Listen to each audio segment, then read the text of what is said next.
Please hit the subscribe button and press the bell icon for more videos. আসসালামু আলাইকুম, আমি আসিফ। তো এর আগের ভিডিওতে আমরা বক্স প্লটের একটা এক্সাম্পল দেখেছিলাম। তো এখানে আমরা সব অড সংখ্যক ডেটা নিয়ে আমরা এক্সাম্পলটা দেখেছিলাম। তো আজকের ভিডিওতে আমরা দেখব যে ইভেন সংখ্যক ডেটা যদি আমাদেরকে গিভেন থাকে তাহলে আমরা কীভাবে বক্স প্লটের সমস্যাটা সমাধান করব।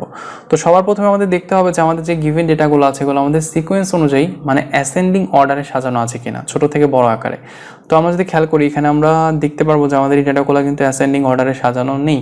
তাহলে আমাদের কি করতে হবে, অবশ্যই আমাদেরকে অ্যাসেন্ডিং অর্ডারে সাজিয়ে নিতে হবে। তো আমরা প্রথমে এটাকে অ্যাসেন্ডিং অর্ডারে সাজাই। অ্যাসেন্ডিং অর্ডার সাজালে প্রথমে আসবে 9। তো আমরা 9 নিয়ে কাজ করে ফেলেছি। 9 কি আরও আছে? নাই।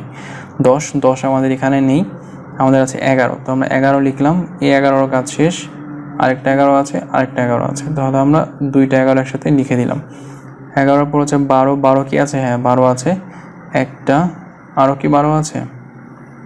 12 আর নেই। 13 আছে, হ্যাঁ 13 আছে একটা। আরও কি 13 আছে? দুইটা, তিনটা 13 আছে। 13। তারপর 13 কাজ শেষ। 14 কি আছে? 14 একটা, একটাই 14 আছে। তো আমরা 14 কাজও শেষ করে ফেললাম। 15 একটা, 15 আর নাই, তার মানে 15 একটাই আছে। তারপর হচ্ছে 16 নাই, 17 একটাই আছে। 18 নাই, 19 নাই, 20ও নাই, 21 শুধুমাত্র 23। তার মানে দেখেন আমরা কিন্তু এখন অ্যাসেন্ডিং অর্ডার এগুলোকে সাজিয়ে নিয়েছি অলরেডি। তো আমাদেরকে এখন কি করতে হবে, অ্যাজ ইউজুয়াল আমাদেরকে Q2 এর মানটাকে বের করতে হবে, তারপর Q1, তারপর হচ্ছে Q3। এই তিনটা মান বের করতে পারলে বাদ বাকি সব আমাদের ঝামেলা শেষ। তাহলে আমরা দেখি আমাদের যেহেতু এখানে 12টা ভ্যালু, তো আগে তো আমরা মধ্যমাটা খুব ইজিলি পেতাম, এখন আমরা মধ্যমাটা কীভাবে পাবো? তো আমরা দেখি 1 2 3 4 5 6। তো আমরা যদি এই ডেটাটাকে কাউন্ট করি তাহলে আমরা এই রাইট সাইডে দেখবো 1 2 3 4 5 6টা ভ্যালু আছে, লেফট সাইডে হচ্ছে 1 2 3 4 5টা ভ্যালু আছে। তার মানে কিন্তু আমাদের মধ্যমাটা আসতেছে না। কিন্তু আমরা যদি এই দুইটা ভ্যালুকে একত্রে নিই তাহলে আমাদের কি আসে? 1 2 3 4 5, 1 2 3 4 5। তাহলে কিন্তু আমাদের মধ্যমাটা চলে আসে যদি দুইটা ভ্যালুকে আমরা একত্রে নিই। তো আমাদের Q2 এর মানটা বের করার জন্য আমাদের এই কাজটাই করতে হবে, সেটা হচ্ছে কি, এই 13 প্লাস 13 করতে হবে, ডিভাইড বাই আমাদের 2 করতে হবে। তাহলে যে অ্যান্সারটা আসবে সেটাই হবে আমাদের Q2 এর মান। তাহলে অ্যান্সারটা কত আসবে? 13 13 26, যোগ করে দিলে আমাদের 2 দিয়ে ভাগ করলে 13ই আসবে আমাদের অ্যান্সার। তো এটা হবে আমাদের Q2 এর মান। সিমিলার হয়তো আমরা এখন Q1 এর মানটা বের করি। এখানে আমাদের কতগুলো ভ্যালু আছে? 1 2 3 4 5 6, কারণ 13 পর্যন্ত তো হবে। এখানে তো আমাদের ডিভাইডার চিহ্ন ছিল, তাই না? এই দুইটা ভ্যালু নিয়ে আমরা কাজ করেছি। তো আমাদের 13ও কিন্তু এই অংশের আন্ডারে হবে। তাহলে 1 2 3 4 5 6, 6টা ভ্যালু থাকলে এইখানেও কিন্তু আমাদের জোড় সংখ্যক চলে আসতেছে। তার মানে হচ্ছে 1 2 3, 3 নাম্বার ভ্যালুটা নিলে কিন্তু আমাদের এই পাশে 3টা চলে আসতেছে, এই পাশে 2টা চলে আসতেছে, তাহলে কিন্তু আমাদের হবে না। তাহলে আমাদের টোটাল এই দুইটা ভ্যালুই নিতে হবে। তাহলে আমাদের 11 প্লাস 11 করতে হবে, ডিভাইড বাই 2 করতে হবে। তাহলে আমাদের আসবে হচ্ছে Q1 এর মান, সেটা কত হবে? 11ই আসবে। সিমিলার হইতে আমরা যদি এই পাশে যাই 1 2 3 4 5 6, তাই কিন্তু এখানেও কিন্তু আমাদের 6টা ভ্যালু আসতেছে। তাহলে আমাদের এই দুইটা ভ্যালু নিতে হবে। দুইটা ভ্যালু নিলে কত হবে? 14 প্লাস 15 ডিভাইড বাই 2, এটা করলে আমাদের আসবে হচ্ছে Q3 এর ভ্যালু, সেটা কত হবে? 14 আর 15 যোগ করলে আসবে হচ্ছে 29। 29 থেকে আমরা যদি 2 দিয়ে ভাগ করি তাহলে আমাদের আসবে হচ্ছে 14.5। তো আশা করি এটা আপনারা বুঝতে পেরেছেন। তো দেখেন আমরা এখন Q1 এর মানও পেয়ে গেছি, Q2 এর মানও পেয়ে গেছি এবং Q3 এর মানও কিন্তু পেয়ে গেছি। তাহলে কিন্তু এখন আমাদের বাদ বাকি ভ্যালুগুলো বের করা খুবই ইজি। তো আমাদের কি ভ্যালু বের করতে হবে? সবার প্রথমে IQR। তো IQR এর ভ্যালুটা কি ছিল? ইন্টার কোয়ার্টাইল রেঞ্জটা কি হবে? Q3 মাইনাস হচ্ছে আমাদের Q1। তাহলে Q3 ভ্যালু পেলাম হচ্ছে 14.5, Q1 এর মান পেলাম হচ্ছে 11। তাহলে আমাদের অ্যান্সার কত হবে? 3.5, তাই তো হবে। 14.5 থেকে 11 বাদ দিলে 3.5 আসবে। এবং আমাদের কি বের করতে হবে? থ্রেশহোল্ড ভ্যালুটা বের করতে হবে। থ্রেশহোল্ড ভ্যালুটা কীভাবে আমরা বের করি? 1.5 ইন্টু হচ্ছে আমাদের এই IQR। IQR এর ভ্যালুটা কত? 3.5।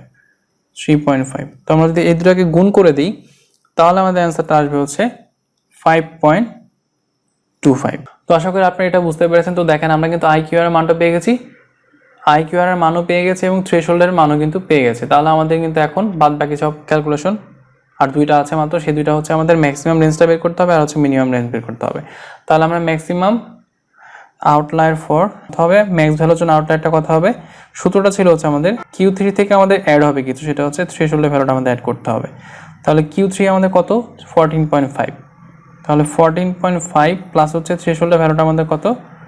5.25। তাহলে আমাদের অ্যান্সারটা কত আসবে? 14.5 প্লাস হচ্ছে 5.25, অ্যান্সারটা আমাদের আসবে হচ্ছে 19.75। 19.75, এই দুটো যোগ করলে 19.75। Similar with outlier for minimum ভ্যালুর জন্য কত হবে, আউটলায়ার ফর মিন ভ্যালু তাহলে কত হবে, ইকুয়ালস টু হবে Q1 মাইনাস হচ্ছে থ্রেশহোল্ডের ভ্যালু, তাই না? তাহলে Q1 এর ভ্যালুটা আমাদের কত, Q1 এর ভ্যালু হচ্ছে 11, তাহলে 11 থেকে আমরা মাইনাস করব কত, 5.25, 5.25, তাহলে আমাদের অ্যান্সারটা কত আসবে, 5.75। তো দেখেন এখন কিন্তু আমাদের সবগুলো ভ্যালু বের করা শেষ, আমাদের কিন্তু 5টা ভ্যালু বের হয়ে গেছে, ম্যাক্স ভ্যালু আউটলায়ার বের হয়ে গেছে, মিন ভ্যালুটা বের হয়ে গেছে, Q1 Q2 Q3 মান কিন্তু বের হয়ে গেছে। এখন শুধু আমাদের কি করতে হবে, প্লটিং করতে হবে। তো আমরা হচ্ছে এইখানে আমাদের ডেটাগুলো অনেক ছোট ছোট দেখতে পাচ্ছি, অনেক গ্যাপ গ্যাপ ছোট ছোট, যেমন 9 থেকে 12 তারপর 11, মানে ডিস্টেন্স অনেক কম।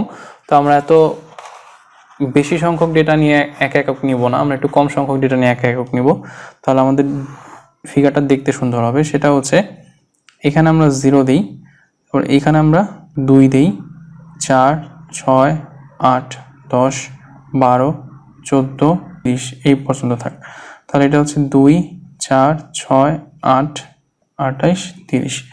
তো সবার প্রথমে আমরা দেখি আমাদের হচ্ছে Q1 এর মান হচ্ছে 11, Q2 এর মান হচ্ছে 13 আর Q3 এর মান হচ্ছে 14.5। তাহলে 11, 13, 14.5 আমাদের আগে ডিনোট করতে হবে। তাহলে আমাদের 11 কোথায় হবে, 11 হবে আমাদের সাপোজ এইখানে, এটা হচ্ছে আমাদের Q1, তারপর হচ্ছে Q2 এর মান হচ্ছে 13, 13 হবে কোথায়, 12, 13 হবে এইখানে, এটা হবে আমাদের Q2 এর মান। Q3 এর মান হচ্ছে 14.5, 14.5 হবে আমাদের এইখানে কোনো একটা জায়গায়, সো এখানে লিখলাম হচ্ছে Q3, তারপরে এই তিনটাকে আমরা হচ্ছে অ্যাড করে দিলাম, তাহলে কিন্তু আমাদের বক্সটা হয়ে গেছে। এখন আমাদের ম্যাক্সিমাম ভ্যালু কোনটা, 19.75, তো 19 হবে এইখানে, 19.75 হবে এইখানে, তাই না? তো এইখানে আমরা লিখলাম এবং এটাকে আমরা আটকে দিলাম, এখানে লিখলাম হচ্ছে ম্যাক্স ভ্যালু। তারপর হচ্ছে মিনিমাম ভ্যালুটা কত, 5.75, তো 5.7545 এখানে একটা কোনো একটা জায়গায় হবে, তো এইখানে লিখলাম এটা হচ্ছে মিন ভ্যালু। এখন এই ভ্যালুগুলোর বাইরে, এই রেঞ্জটার বাইরে যতগুলো ভ্যালু আছে আমাদের এই ডাটাগুলোর মধ্যে থেকে সবগুলো হবে আমাদের আউটলায়ার। তো আমরা দেখি আমাদের কোন ভ্যালুটা আউটলায়ারের মধ্যে আছে, 9 কি আমাদের এই রেঞ্জের মধ্যে আছে, হ্যাঁ 9 কিন্তু আমাদের রেঞ্জটা হচ্ছে 5.5, তাই না?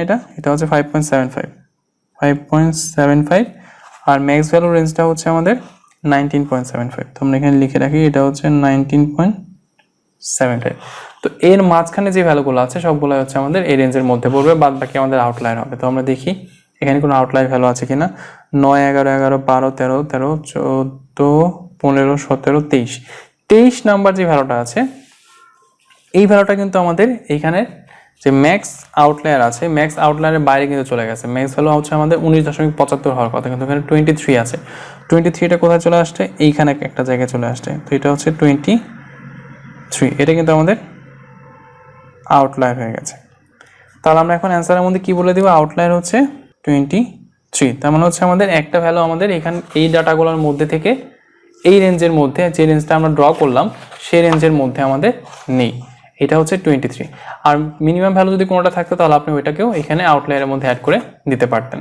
তো আশা করি এটা আপনারা বুঝতে পেরেছেন। যদি আমাদের ইভেন সংখ্যক ডেটা দেওয়া থাকে তাহলে কিন্তু আমরা এভাবে করে করব, দুইটা করে ভ্যালু নিয়ে 2 দিয়ে ভাগ করে তারপরে করব। যদি আমরা এখানে একটা সিঙ্গেল ভ্যালু না পাই, দুই পাশে দিয়ে ইকুয়াল ভ্যালু না আসে, তাহলে আমরা এইভাবে করে করব, তাহলে আমাদের হয়ে যাবে। শুধুমাত্র Q1 Q2 Q3 মানটা বের করতে পারলেই বাদ বাকি সবগুলো মানই আপনারা বের করতে পারবেন। তো এটা ছিল আরেকটা এক্সাম্পল এবং লাস্ট এক্সাম্পল বক্স প্লট সম্পর্কে। তো এই দুই ধরনের আমাদের কোশ্চেনই আসে আমাদের পরীক্ষার মধ্যে, এর বাইরে সাধারণত কোনো কোশ্চেন আসে না। তো যদি বুঝে থাকেন এবং আপনাদের কাছে ভালো লেগে থাকে আমার ভিডিওটি, তাহলে অবশ্যই লাইক করবেন, শেয়ার করবেন, কমেন্ট করবেন আমার ভিডিওটিতে এবং অবশ্যই আমার চ্যানেলটিতে সাবস্ক্রাইব করতে ভুলবেন না। ধন্যবাদ।